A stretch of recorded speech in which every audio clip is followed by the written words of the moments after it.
काला सराय।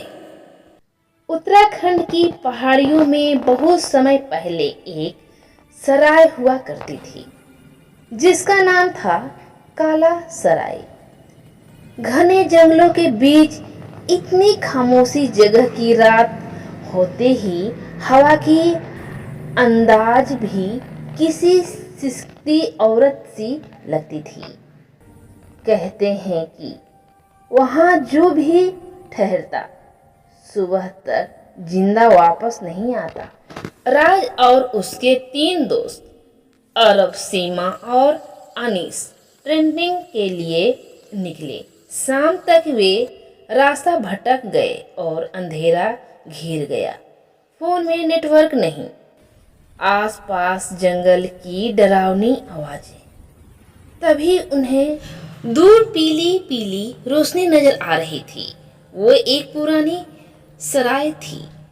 दरवाजे के ऊपर टूटी लकड़ी से लिखा था, काला सराय, मेहमान बनकर आया, आत्मा बनकर जाए। सीमा डर गई। यार, ये नाम भी ठीक नहीं लगता, पर मजबूरी थी। रात वही बितानी पड़ी। अंदर एक बेहद बुढ़ा आदमी बैठा था, सिर झुका, आवाज भारी। कितने लोग? राज बोला। 4। बुढ़ा मुस्कुराया। उनके दांत खून से सने जैसे लगे। बस याद रखना, कमरे का आईना मत देखना। किसी ने कुछ नहीं कहा, पर सब असहज थे। रोशनी इतनी कम कि किसी का चेहरा साफ ना दिखे। सब अपने कमरे में पहुंचे। कमरा पुराना, दीवारें काई से भरी और बीच में बड़ा सा टूटा आईना। सीमा ने मजाक में कहा, क्या होगा, आईना देख लिया तो। पर उसी पल बाहर से ऐसा लगा जैसे कोई पंजे से दरवाजा नोच रहा हो। खरोचों की तेज आवाज। अनीस बोला, शायद कोई जानवर होगा, पर आवाज इंसानी लग रही थी। रात के करीब 1 बजे अचानक आईने में ससराहट हुई।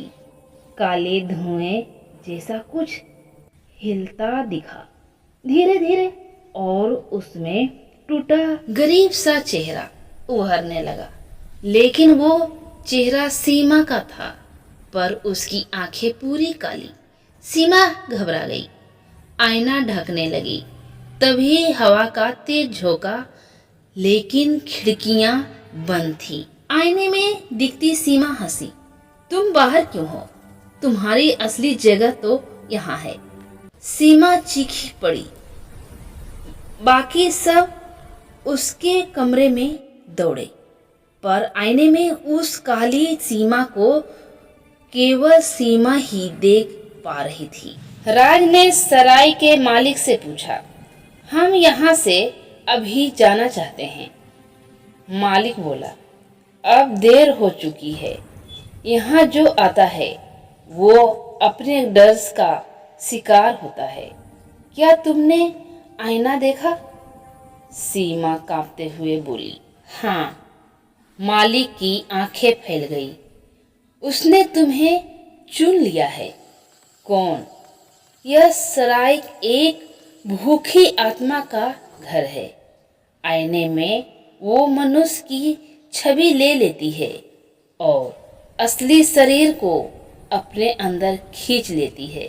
सबने भागने का निश्चय किया, पर दरवाजे बंद थे, जैसे अपने आप तालों से जकड़े हो। फिर अरब अचानक हवा में उठ गया, जैसे किसी ने गर्दन से पकड़ रखा हो। उसकी आंखें लाल हो गई और वो छटपटाने लगा। धीरे धीरे उसकी गर्दन कड़कती हुई पीछे की ओर मुड़ने लगी।